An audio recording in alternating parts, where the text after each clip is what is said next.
Hello, good morning बच्चों। तो आज कंपटीशन का दूसरा क्लास जिसे हमने शुरू किया था नंबर सिस्टम से, उसका दूसरा क्लास आज हम लोग करने जा रहे हैं। और फर्स्ट क्लास जो हमने किया था उसमें हमने ये देखा था कि किस तरीक़ा से हम लोगों को यूनिट डिजिट को पहचानना है। जैसे कि मान लेते हैं कि अगर लास्ट में 4 हो या 6 हो तो किस तरीक़ा से हम लोग यूनिट डिजिट को पहचान सकते हैं, वो हमने देखा था, है ना। तो अब आगे की तरफ देखते हैं। नंबर सिस्टम का हमारा टॉपिक चल रहा है, तो जब तक हम लोग सारे के सारे नंबर्स के बारे में नहीं जाने तो एक तरह से देखा जाए तो नंबर सिस्टम अर्थात संख्या पद्धति जो है वो अधूरा सा टॉपिक रह जाता है ना। तो आज हम लोग क्या करते हैं कि सारा का सारा नंबर्स के बारे में जानते हैं कि कौन कौन सा नंबर्स आखिर इसमें पढ़ा जाता है, ठीक है। कौन कौन सा नंबर्स के बारे में हम लोगों को पढ़ना है। तो सबका सब नंबर्स, देखिए नंबर को लेकर के काफ़ी सारा कन्फ्यूजन बना हुआ रहता है सारे लोग में। बहुत सारे स्टूडेंट्स ऐसे होते हैं जिनको नेचुरल नंबर नहीं पता होता है, होल नंबर नहीं पता होता है, इंटीजर्स क्या होता है सो नहीं पता होता है, या फिर आप मान के चलिए कि इवन नंबर, ऑड नंबर, ये सब पता नहीं होता है, फिर बोडमास रूल पता नहीं होता है। तो ये सारा का सारा हम लोग जीरो से लेकर के चलेंगे एकदम बिल्कुल भी बेस से, और जहाँ तक हो सकता है बिल्कुल टॉप तक हम लोग ले जाने का कोशिश करेंगे इस सेशन को, है ना। तो आज हम लोग नंबर सिस्टम का सेकेंड टॉपिक नंबर सिस्टम का क्लास 2 करने जा रहे हैं। और इसमें आज हम लोग नंबर्स के बारे में जानेंगे। आज हम लोग किसके बारे में जानेंगे? नंबर्स के बारे में, अर्थात संख्या के बारे में जानेंगे। आज हम लोग इसमें संख्या के बारे में जानने का कोशिश करेंगे, है ना। संख्या के बारे में जानेंगे आज हम लोग, संख्या के बारे में, ठीक है। संख्या के बारे में आज हम लोग जानेंगे इसमें। चलिए देखते हैं नंबर्स क्या होते हैं। नंबर्स के बारे में अब हम लोग जानते हैं। तो नंबर्स होते क्या हैं, सब हम लोग देखते हैं। तो नंबर तो आप लोगों को पता है कि नंबर का मतलब क्या होता है। नंबर जो होता है, सो कोई भी आप संख्या लिख दीजिए, जैसे मान लीजिए 1 हो गया, 2 हो गया, 3 हो गया, 4 हो गया, ये सब सारा का सारा -1 हो गया, -2 हो गया, ये सब सारा का सारा क्या है, ये सब सारा का सारा नंबर होते हैं। लेकिन नंबर को भी काफ़ी सारे पार्ट में डिवाइड किया गया है ना। तो जो सबसे पहला जो हम लोग देखते हैं कि क्या क्या हम लोगों को इम्पॉर्टेंट है पढ़ने के लिए, तो उसके बारे में आज हम लोग उन सारे नंबर्स के बारे में हम लोग आज देखते हैं। चलिए तो शुरुआत करते हैं। नंबर तो आप लोगों को पता है। तो आज का जो सबसे पहला नंबर आप लोग लिखेंगे हमारे साथ साथ, वो होता है sir natural number. Natural number क्या होता है sir? Natural number, natural number अगर हम लोग हिंदी में इसको बोलते हैं तो इसको हम लोग बोलते हैं संख्या पद्धति, प्राकृत संख्या। प्राकृत संख्या इसको बोला जाता है, प्राकृत संख्या। प्राकृत संख्या इसको हम लोग बोलते हैं, है ना। क्या बोलेंगे इसको हम लोग? प्राकृत संख्या। तो देखो प्राकृत संख्या क्या होता है, सो समझा। देखो वैसा सारा नंबर जो कि 1 से स्टार्ट होता हो, ठीक है। क्या बोले फिर से समझिएगा। वे सारे नंबर जो कि जिनका काउंटिंग 1 से स्टार्ट होता है। कहने का मतलब ये हुआ counting starts from 1 and so on, 1 2 3 4 5 and so on. इस तरीक़ा से अगर बढ़ता चला जाए तो वे सारे के सारे नंबर्स को हम लोग क्या कहेंगे? वे सारे के सारे नंबर्स को हम लोग नेचुरल नंबर कहते हैं। ये तो आप लोगों ने अभी तक नेचुरल नंबर के बारे में जाना कि नेचुरल नंबर क्या होता है। नेचुरल नंबर या प्राकृत संख्या वैसे संख्याओं को बोला जाता है जिसका कि काउंटिंग 1 से स्टार्ट होता हो, ठीक है। ये तो समझ में आ गया आप लोगों को कि वैसे नंबर जिनका काउंटिंग 1 से स्टार्ट होता हो और सो ऑन चला जाता हो, वो क्या हो गया? वो आपका एक प्रकार का नेचुरल नंबर हो गया, है ना। अब नेक्स्ट हम लोग बढ़ते हैं क्या, अब हम लोग नेक्स्ट देखते हैं कि इवन नंबर क्या होता है। इवन नंबर, देखिए इवन नंबर को हिंदी में क्या बोलते हैं हम लोग? इवन नंबर को हिंदी में सम संख्या बोलते हैं, है ना। सम संख्या। तो सम संख्या के बारे में तो आप लोग सब अच्छे से पता होगा कि वैसे सारे नंबर जो कि 2 से डिविजिबल हों, ठीक है ना। All the numbers which is divisible by 2, all the numbers which is divisible by 2, divisible by 2। यानी कि अगर हम इसको हिंदी में बोलें तो सारी संख्याएं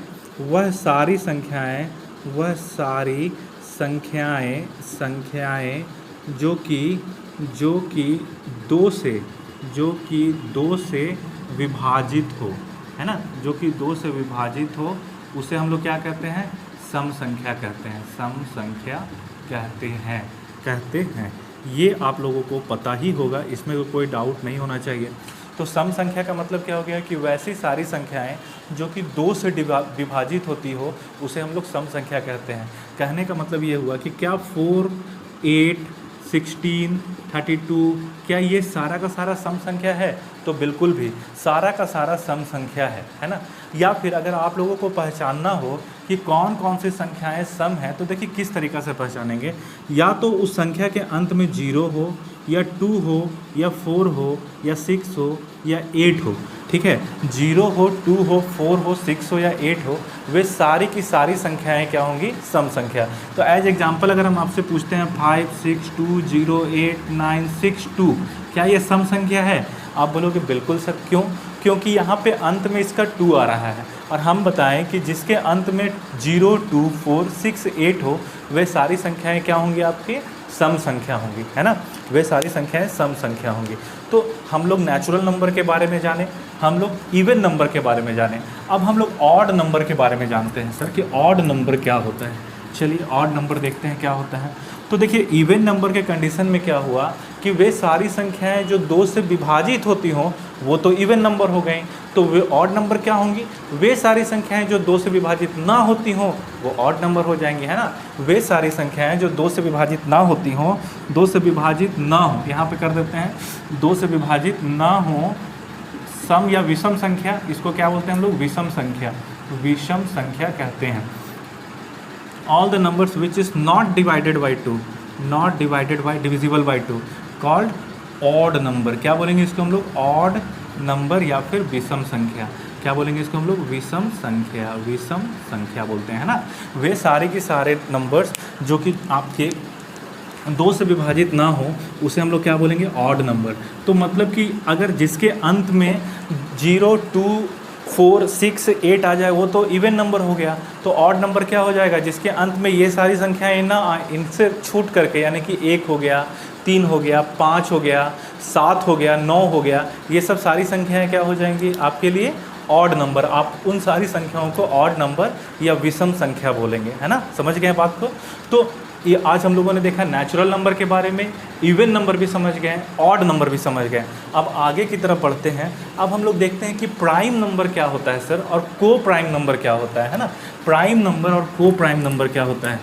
तो चलिए प्राइम नंबर के बारे में जानते हैं और को प्राइम नंबर के बारे में जानते हैं कि क्या होता है। चलिए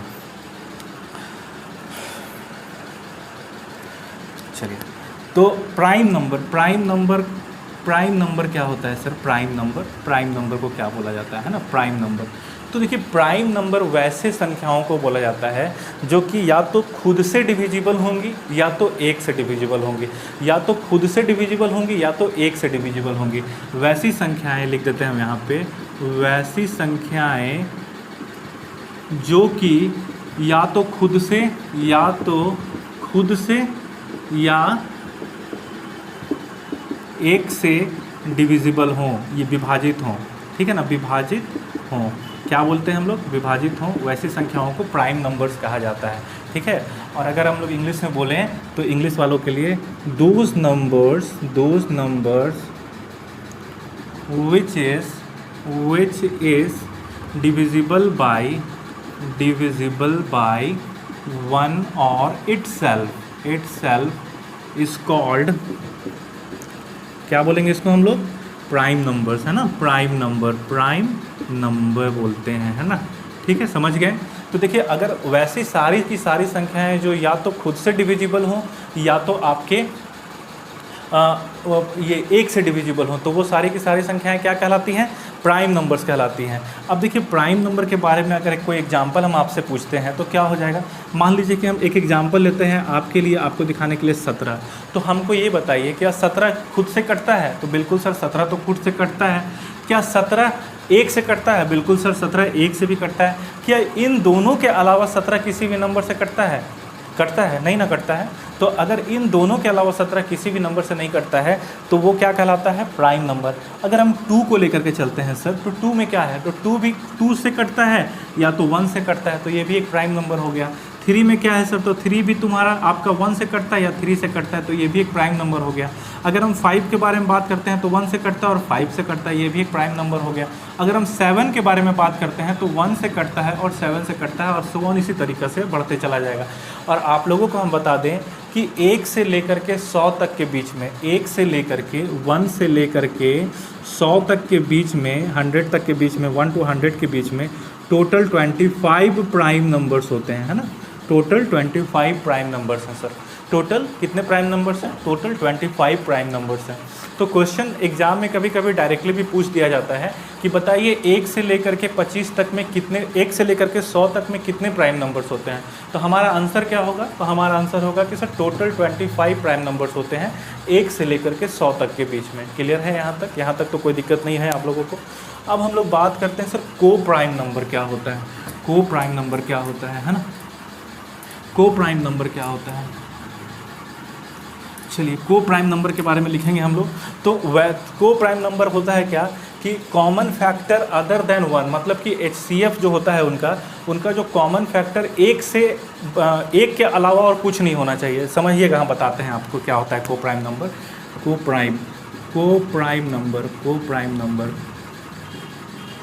प्राइम नंबर का कॉन्सेप्ट समझिएगा कि को प्राइम नंबर क्या होता है। प्राइम नंबर तो आप लोगों को क्लियर है। देखिए कोई भी दो नेचुरल नंबर का HCF अगर 1 के अलावा कुछ भी ना हो, है ना, 1 के अलावा कुछ भी ना हो, तो वैसे नंबर्स को हम लोग को प्राइम नंबर कहते हैं। ठीक है, तो कोई भी दो नेचुरल नंबर, एग्जाम्पल के तौर पे हम इसको समझाते हैं तो आप लोगों को अच्छे से समझ में आएगा। ठीक है, अगर हम आप लोगों से बोलते हैं कि बाबू बताइए HCF 15 और 16 का क्या होगा, 15 एंड 16 का HCF क्या होगा सर? तो 15 एंड 16 का HCF क्या होगा? ना 15 में ऐसा कुछ कॉमन है जो 16 में है, और ना 16 में ऐसा कुछ कॉमन है जो कि 15 में। अगर हम 15 को तोड़ते हैं तो तोड़ेंगे सर 3 × 5 में, और अगर हम 16 को तोड़ते हैं तो तोड़ेंगे सर या तो 4 × 4 में तोड़ लो, या 2 × 2 × 2 × 2 में तोड़ लो, कोई भी दोनों में तोड़ लो। आप ये देखेंगे कि सर दोनों में कोई भी ऐसा टर्म ना है जो कि आपका कॉमन है ना, कोई भी ऐसा टर्म ना है सर जो कि इसमें आपका कॉमन है, सिवाय एक के जो कि एक ही है, एक ही दोनों में कॉमन है ना।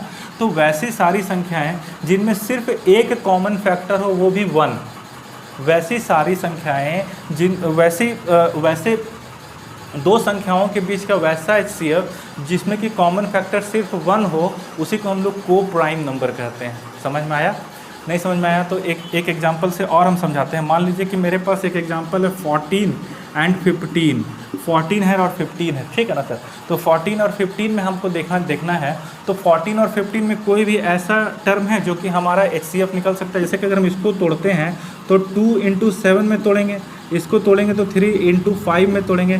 क्या इसमें कोई ऐसा कॉमन फैक्टर है जो इसमें है, या इसमें कोई कॉमन फैक्टर है जो इसमें है? बिल्कुल भी नहीं। इसमें 2 × 7 है, इसमें 3 × 5 है, नहीं है सर। लेकिन हाँ एक कॉमन फैक्टर है 1 दोनों में कॉमन फैक्टर है, तो 1 यहाँ पे कॉमन फैक्टर हो गया। तो सिर्फ ऐसे नंबर्स को जिनका कॉमन फैक्टर सिर्फ 1 रहे उसी को बोला जाता है, क्या बोलेंगे हम लोग उसको? को प्राइम नंबर्स कहते हैं, है ना। इसको क्या बोलते हैं हम लोग? को प्राइम नंबर्स। चलिए को प्राइम नंबर्स के बारे में तो आप लोगों को समझ में आ गया होगा। अब हम देखते हैं आगे हम लोग देखते हैं कि होल नंबर क्या होता है सर। होल नंबर यानी कि पूर्ण संख्या क्या होता है। चलिए होल नंबर के बारे में हम लोग जानते हैं कि होल नंबर क्या होता है। होल नंबर क्या होता है सर? होल नंबर देखिए जिस तरीक़ा से होल नंबर को हिंदी में क्या बोलते हैं? पूर्ण संख्याएं। पूर्ण संख्या क्या बोलेंगे होल नंबर को हिंदी में सर? पूर्ण संख्या बोलेंगे, है ना, पूर्ण संख्या। तो बात करते हैं, देखिए थोड़ा सा नॉइस रहता है, हल्का सा फ़ैन जो चलता है उसका, तो उसको थोड़ा सा आप लोग मैनेज कीजिएगा, है ना, तो कुछ देर के बाद वो भी ठीक हो जाएगा। चलिए हम लोग इसको देखते हैं, पूर्ण संख्या के बारे में ज़रा हम लोग जानने का कोशिश करते हैं कि पूर्ण संख्या क्या होता है। देखिए नेचुरल प्राकृत संख्या के केस में क्या था सर कि प्राकृत संख्या 1 से स्टार्ट होता था, है ना। प्राकृत संख्या कहाँ से स्टार्ट होता था? It starts from 1। लेकिन पूर्ण संख्या के केस में क्या है कि पूर्ण संख्या स्टार्ट होता है काउंटिंग स्टार्ट्स फ्रॉम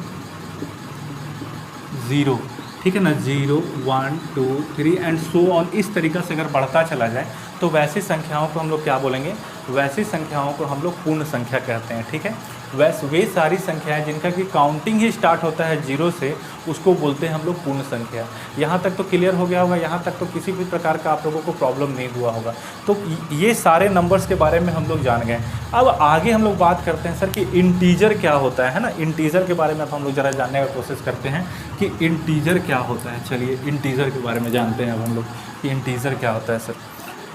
ओके, तो हमारा टॉपिक दीजिएगा इंटीजर। देखिए इंटीजर को हम लोग हिंदी में क्या बोलते हैं? पूर्णांक। हिंदी में क्या बोलते हैं हम लोग इंटीजर को सर? तो पूर्णांक बोलते हैं। अब देखिए पूर्णांक का मतलब क्या होता है ये हम लोग ज़रा सा समझेंगे। पूर्णांक का मतलब होता है सर कंप्लीट नंबर, एक पूर्ण संख्या को हम लोग क्या बोलते हैं, पूर्णांक। जैसे कि एज एग्जांपल अगर हम आपसे पूछते हैं कि क्या 5 एक पूर्णांक है, आप बोलोगे कि बिल्कुल सर 5 एक पूर्णांक है। क्यों 5 एक पूर्णांक है? क्योंकि 5 एक पूर्ण संख्या है, और जब पूर्ण संख्या है तो इसको हम लोग पूर्णांक में कंसिडर करते हैं, है ना। इसके बाद अगर हम आपसे पूछते हैं कि बताइए 9 एक पूर्ण संख्या है, 9 एक इंटीजर है, आप बोलोगे बिल्कुल सर 9 भी एक इंटीजर है। लेकिन अगर हम आपसे पूछते हैं कि 25.5 क्या एक इंटीजर है, 25.5 25.5 तो एक इंटीजर नहीं है सर। क्यों एक इंटीजर नहीं है? क्योंकि इसमें हम 0.5 को ऐड कर दिए, और 0.5 एक पूर्ण संख्या नहीं होती है, तो 25.5 एक पूर्ण संख्या होगी? बिल्कुल भी नहीं। तो देखो इसे नंबर लाइन से हम लोग समझने का कोशिश करते हैं कि इंटीजर होता क्या है। हालांकि जो इंटीजर के बारे में बोला गया है वो ये बोला गया है कि देखिए इंटीजर को हम लोग 4 पार्ट में डिवाइड करते हैं, है ना। एक होता है आपका पॉजिटिव इंटीजर, एक होता है नेगेटिव इंटीजर, और पॉजिटिव इंटीजर को भी हम नॉन नेगेटिव इंटीजर भी कहते हैं, है ना।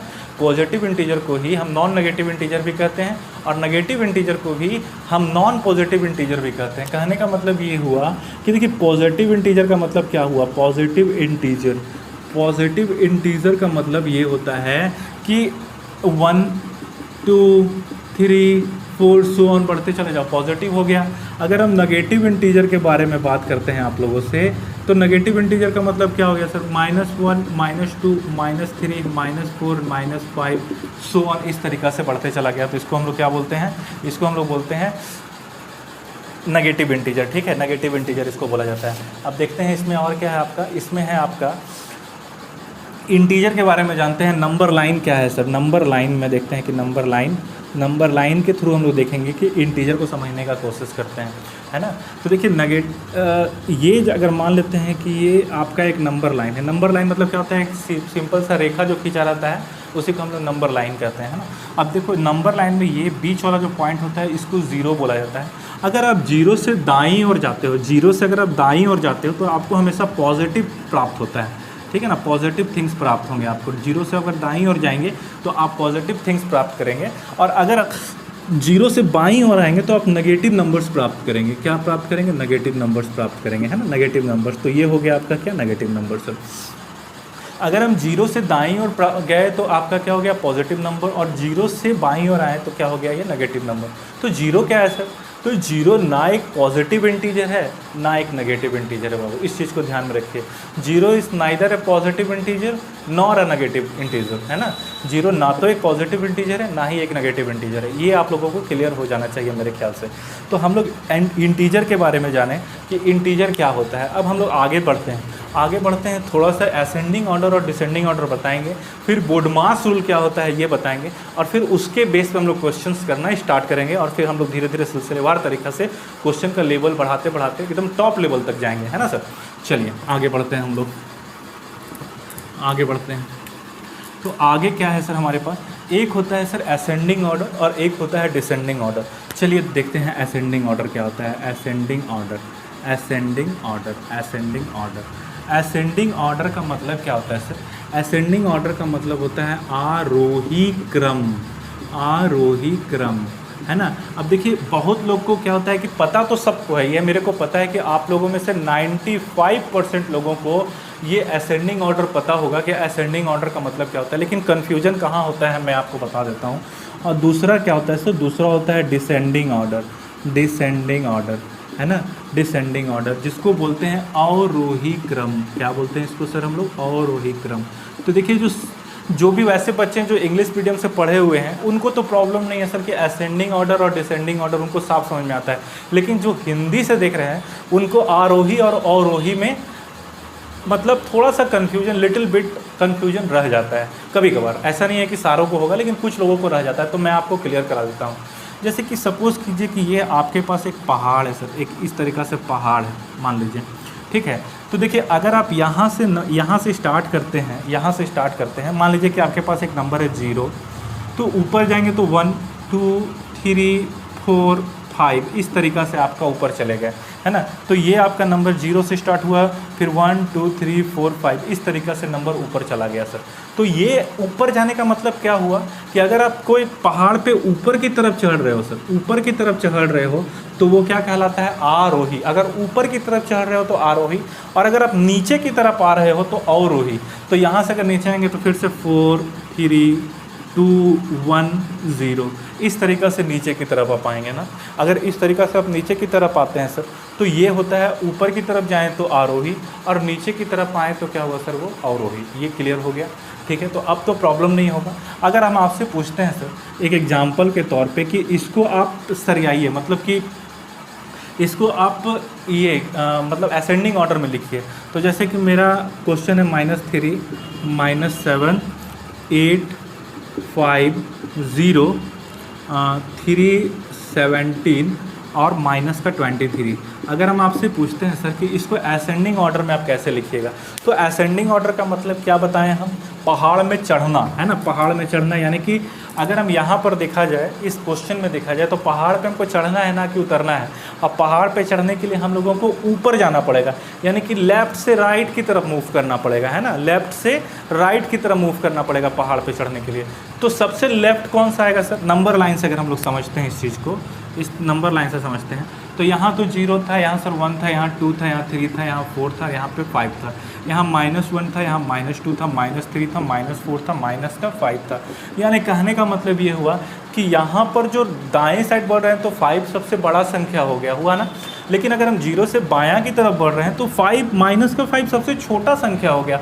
मतलब कि संख्या के क्रम में अगर आप माइनस की तरफ बढ़ते जाते हैं तो संख्या जितना बड़ा होगा वो उतना ही छोटा होगा, एक तरह से देखा जाए तो।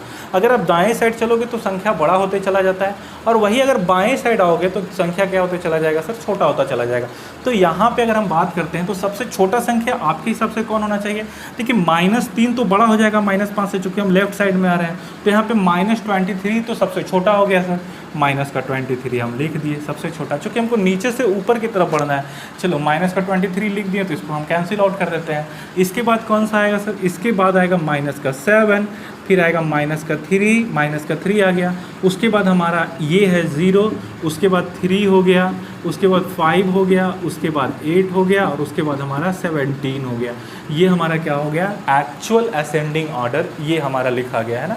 और अगर हम डिसेंडिंग के बारे में बात किए सर तो दायां से बायां, यानी कि ऊपर पहाड़ से नीचे उतरना है हम लोगों को, और जब पहाड़ से नीचे उतरना है तो यहाँ से ले लेते हैं हम इसको, इस बस ये है, इसको उल्टा क्रम में लिख दीजिए। जैसे 17 हो गया, 8 हो गया, 5 हो गया, 3 हो गया, 0 हो गया, -3, -7 और -23।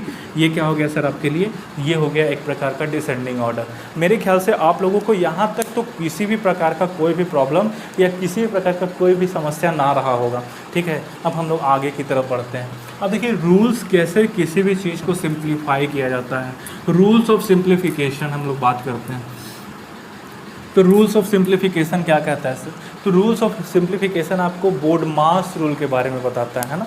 Rules of simplification, rules of simplification, rules of simplification क्या बताता है सर, ये हम लोगों को बोडमास के बारे में बताता है। तो बोडमास रूल क्या कहता है ये हम देखते हैं। बोडमास हम लिखते हैं यहाँ पे BODMAS, बोडमास। बोडमास का मतलब क्या होता है सर, बोडमास का मतलब क्या होता है। तो चलिए हम लोग बोडमास रूल के बारे में देखते हैं कि बोडमास रूल में हम लोगों को क्या क्या पढ़ना होता है। यानी कि जो बोडमास रूल होता है ना, बस सेम पैटर्न को फॉलो अप करके आप किसी भी नंबर्स को कोई बड़े से बड़े जो को सिंप्लीफाई कर सकते हैं, है ना। चाहे उसमें जोड़ हो, चाहे ब्रैकेट हो, चाहे गुना हो, चाहे भागा हो, किसी भी नंबर को आप उसमें आराम से आप उसमें क्वालिफाई कर सकते हैं, आप आराम से उसका आंसर निकाल सकते हैं। मैं आपको एक एग्जाम्पल के तौर पर बताऊँगा। देखिए B stands for bracket, B stands for bracket. देखना थोड़ा सा स्पेलिंग मिस्टेक होगा तो थोड़ा सा मैनेज करना आप लोग, क्योंकि हम इंग्लिश के टीचर तो हैं नहीं बाबू, है ना। तो ब्रैकेट का मतलब ये हो गया कि इस तरीक़ा का आपको नज़र आए, या इस तरीक़ा का नज़र आए, या इस तरीक़ा का नज़र आए, इसको क्या बोलेंगे सर हम लोग, इसको हम लोग बोलते हैं ब्रैकेट, ठीक है। तो सबसे पहले जो भी आपके पास एक्सप्रेशन दिया हुआ रहेगा, सबसे पहले आप लोगों को किसका काम करना है, ब्रैकेट का काम करना है। लेकिन उससे भी पहले एक आध क्वेश्चन आएगा जिसमें बार आएगा, तो बार का काम उससे पहले कर देना है हम लोगों को, है ना। तो चलिए आगे की तरफ बढ़ते हैं। ब्रैकेट के बाद आता है O, बोडमास रूल, ठीक है ना। तो ओ से ओ का मतलब होता है ऑफ। क्या मतलब होता है? ओ का मतलब ऑफ, मतलब होता है का। अगर बीच में का रहेगा, ऑफ रहेगा, तो आपको उसको उसके बाद करना है। डी से होता है मतलब डिवीज़न सर। क्या होता है डी से? डिवीज़न, अर्थात भागा इसको बोलते हैं सर हम लोग, है ना। एम से होता है sir multiplication. Multiplication multiplication multiplication का मतलब सर ये हो गया मल्टीप्लिकेशन, यानी कि गुना करना, है ना। उसके बाद ए से होता है सर एडिशन। ए से क्या होता है सर? एडिशन, यानी कि किसी भी चीज़ को जोड़ना ही हमारा क्या बोला जाता है? एडिशन कहते हैं इसको। और एस से होता है सब्सट्रैक्शन। सब्सट्रैक्शन कहते हैं इसको, सब्ट्रैक्शन, ठीक है ना, सब्ट्रैक्शन कहते हैं इसको। और सब्ट्रैक्शन का मतलब होता है सर घटाना, है ना। सब्ट्रैक्शन का मतलब क्या हो गया? घटाना। कहने का मतलब ये हुआ कि अगर कोई भी आपके पास एक्सप्रेशन दिया हुआ रहे, जैसे मान लेते हैं आज एग्जाम्पल हम आपको बताते हैं कि हमारे पास एक एग्जाम्पल है 3 + 2 -1 × 4 डिवाइडेड बाई 2, -1 × 4 डिवाइडेड बाई 2। तो इस एक्सप्रेशन को हम लोग कैसे तोड़ेंगे सर? किस तरीक़ा से हम इसको तोड़ सकते हैं, उसके बारे में हम लोग जानने का कोशिश करते हैं, है ना। चलिए, तो कैसे हम इसको तोड़ते हैं ये वाला एक्सप्रेशन को? तो जैसे हमारे पास संख्या है 3 + 2 -1 × 4 डिवाइडेड बाई 2, तो हम किस तरीक़ा से तोड़ेंगे इसको? तो सबसे पहले जो हमारा काम करना है, किसका काम करना है? हमें डिवीज़न का काम करना है, क्योंकि हमारे पास यहाँ पे डिवीज़न है। तो 3 + 2 तो रहेगा सर, माइनस का 1 भी रहेगा, इंटू ये डिवीज़न का काम करेंगे तो कितना होगा? ये 4/2 होता है सर 2। ओके, अब उसके बाद हमको किसका काम करना है सर? उसके बाद हमको मल्टीप्लिकेशन का काम करना है। तो 3 + 2 और माइनस में ये 1 × 2 कितना हो गया सर? 2। अब उसके बाद हमको एडिशन का काम करना है, तो 3 से 3 कैंसिल, 2 से 2 कैंसिल, आंसर बचा के। और किस तरीक़ा से बोडमास रूल क्या होता है, और इसके बेस पे जो क्वेश्चन तैयार हुआ है वो हम लोग कल करेंगे। कल के एक्सरसाइज में हम लोग कल से एक्सरसाइज करना स्टार्ट कर देंगे। और अगर आप लोगों को आज का सेशन अच्छा लगा हो तो इसे लाइक कीजिएगा और सब्सक्राइब कीजिएगा, और बताइएगा कि अगर किसी प्रकार का कोई परेशानी है तो व्हाट्सएप नंबर आप लोगों को दिया हुआ होता है, उसमें आप लोग क्वेरी कर सकते हैं, किसी भी तरीक़ा का आप क्वेश्चंस को पूछ सकते हैं। और अगर पिछला वीडियो आपने ना देखा हो इसका, तो आप लोग ज़रूर देखें, मैं उसका लिंक आपको नीचे डिस्क्रिप्शन बॉक्स में दे दूँगा। ठीक है, चलिए फिर आज के लिए यहीं पर समाप्त करते हैं। चलिए, बाय बाय।